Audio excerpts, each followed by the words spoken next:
Is it still worth investing in a Sennheiser HD650? Why has this headphone become the darling of studio mixing and master engineers? Does the fact that it has 300 ohms of impedance make it better? What's the difference between the original version of the HD650 manufactured until 2019 and this version here? How does it compare in terms of frequency response, transient accuracy, sound spatiality, comfort, sound leakage, and price? Finally, I will tell you about the biggest problem with the Sennheiser HD650 that might make you give up. I am Mary, your favorite electronics engineer who explains complicated things about the audio world or world of audio gears. First of all, I have to say that I had a very bad opinion of the Sennheiser HD650 until I bought the R2 Pro headphone amplifier from G-Shelly Labs. I did a full review of its amplifier in the video before this one, which is linked up here and will also be at the end of this video for you to watch later. To hear the authentic sound of the Sennheiser HD650, you need to spend more money on the headphone amplifier than on the HD650 itself. Okay, it depends on the country of you are, of course. And before I get into the specifications, let's do a quick unboxing. This version I have is from the generation produced after 2019, where aesthetic differences have been made, but the internal components are the same. Color and types of material change a little. It used to be produced entirely in Germany, but then, to make production cheaper, it was transferred to other countries. This one in particular was manufactured in Ireland. And especially its case, the box, it has become more compact and looks like a cheap product. I will discuss the price later, but I can tell you it's costly.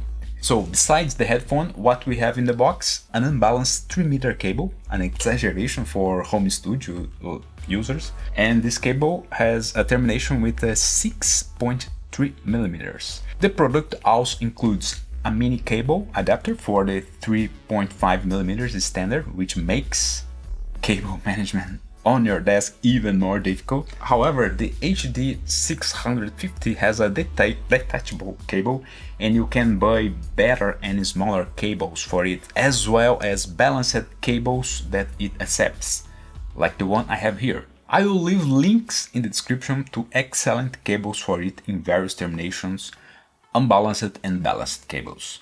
Be careful not to force this connector into the headphones. Usually the channel letters face outwards and the corresponding letter to the channel is inside the headphones. And how did the fame of this headphone originate?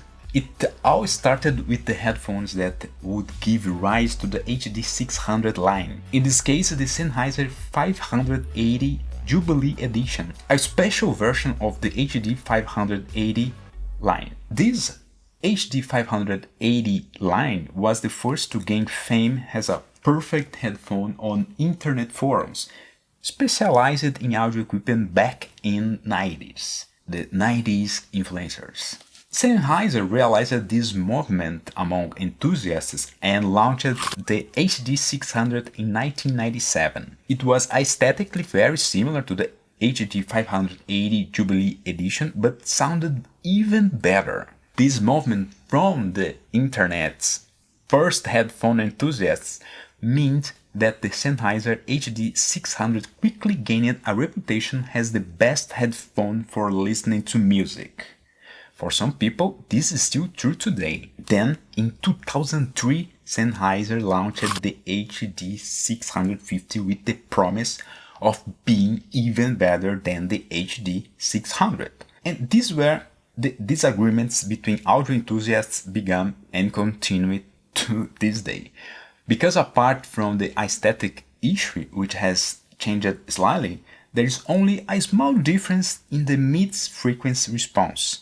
The HD600 has a more intense mid-range response than the HD650, and this behavior favors the HD600 in more pop music, mainly when this frequency range contains different sounds. The HD650 allows you to perceive what's happening in the low and the high frequency better, since the mid sounds more balanced than the other frequency ranges. That's why mixing engineers and mastering engineers prefer the sound of the HD650 to the HD600. However, an audiophile will generally choose the sound of the HD600 over the HD650. Because of this particular preference, Sennheiser has decided to continue producing both versions. There were supposedly better models than both versions have already been produced and have ceased production because they didn't achieve the same fame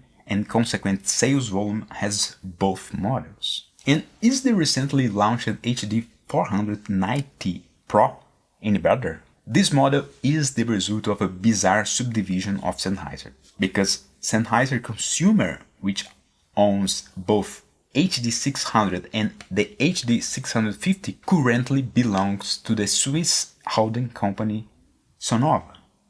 Meanwhile, Sennheiser Professional is still a traditional German brand. So the HD490 Pro is an attempt by Sennheiser Professional to have its own HD600 or HD650 again. But we will only know if this is true in a few years when this headphone is mass adopted or not. The legend of the HD650 being better for mixing and mastering persists for now. I will get to the big problem with the HD650 that few people talk about in a moment. Wait, but first I need to clarify the technology and specifications of this open type headphone. When we talk about open type headphones, that means the sound you hear in the headphones will be noticed by anyone nearby. The fact that it's open helps the sound reproduces more naturally, as a greater volume of air is moving around your ears. Closed and semi-open headphones will always add a little reverberation to your sound. And like most headphones, this one also uses dynamic coil technology to generate the sound. Other technologies used on a small scale, because they are still very expensive, are electrostatic and planar magnetic, which has been gaining popularity in recent years. In terms of main specifications, the HD650 has frequency response from 10 Hz to 41,000 Hz. This response means that if you use an R2R type tech in non-oversample mode, you will hear things you shouldn't, which may or not improve the sound your music. I comment on this when I talk about the file K11 R2R, and the link is above. The last vital specification to comment on these headphones is the impedance, which is 300 ohms, much higher than most headphones with 32 ohms of impedance. Guys, there is a specific reason why a headphone has a higher impedance, and it's not just to make you spend more money on a powerful amplifier. The point is that with higher impedance, the response to transients become more precise, and not just to transits, but also to continuous frequencies. With lower impedance, like 32 ohms, there is always a slight resonance in the neighboring frequencies that happens as a coil reaction, making the sound more muddled or blurry. So yes, having an impedance of 300 ohms guarantees the HD650 the sonic precision you need when listening to each frequency, and therefore better sound quality. But wait, there are more features to consider when you are looking for a headphone. To make this comparison, I will use the other two open type dynamic headphones that I have, the Philips SHP9500 and the Focal Clear MG Professional, to make it more clear for you. And believe me, I use each one of them for specific moments. The first comparison is precisely about the frequency response, considering all the frequency ranges I have already talked about and given music examples to test it in that video about Philips R2R deck. In this aspect, the HD650 has the best response, but the focal clear MJ is just a little behind. But the SHP9500 isn't alright. It has too much gain in the mid-high frequency range. But believe me, that's good for correcting sibilance when you are editing voice. Yes. When it comes to transient response, there is a big difference between the HD650 and the focal and the Philips, which jitter a bit during transients. At the same time, the HD650 is very stable in this respect precisely because of its higher impedance. In this precision in transients is essential for recording, mixing and mastering music. So, next, let's talk about spatiality of the sound. How incredible is the stereo figure on the HD650? It's good. The SHP9500 is on par, but the focal clear MJ is spectacular in this respect. And this is largely due to the slightly greater distance from the speakers to the ears. Its stereo figure is more complex and the experience of listening to music on this headphone is incredible. It's incredible. It's very different from both of these two. Next point, sound leakage. Which one is quieter for the other around you? Here I have recorded the leakage sound of all three with this microphone.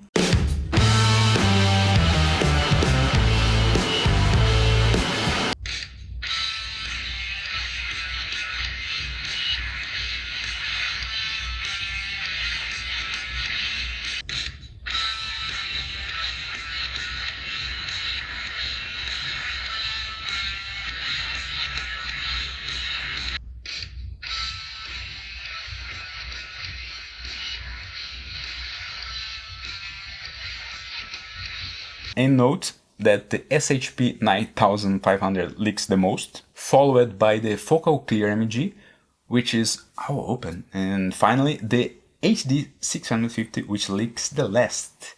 So it's the most silent headphone for the others. Next point of comparison, and perhaps the most important of all, is where the HD650 becomes the worst option: comfort.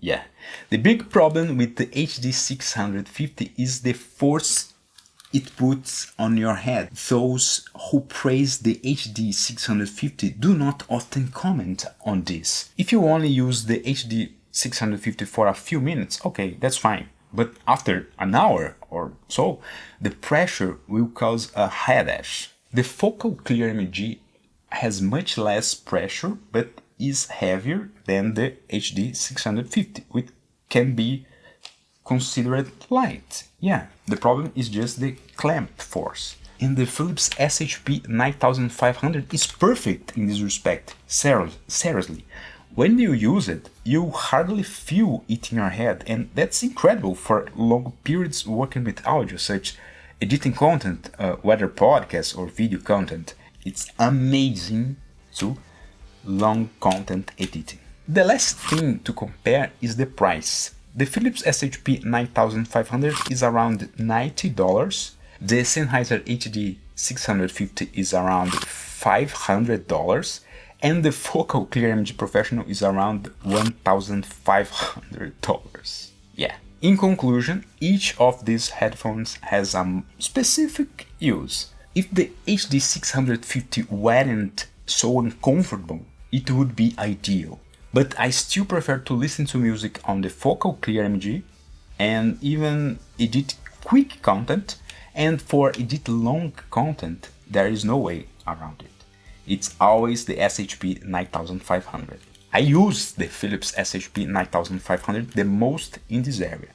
Although Philips no longer manufactures it, leftover stock was still available on AliExpress until recently. If I find it, I will leave a link in the description. For me, the Sennheiser HD650 is more to make the final corrections to the audio content that you want to be perfect. That's the point of this headphone. But tell me, have you considered buying this headphone, or have you changed your mind after all this information? And tell me in the comments, what other headphones are you comparing to the HD650 to? Let me know in the comments. And check this video about the best headphone amplifier. Did you like it? Did you like this video?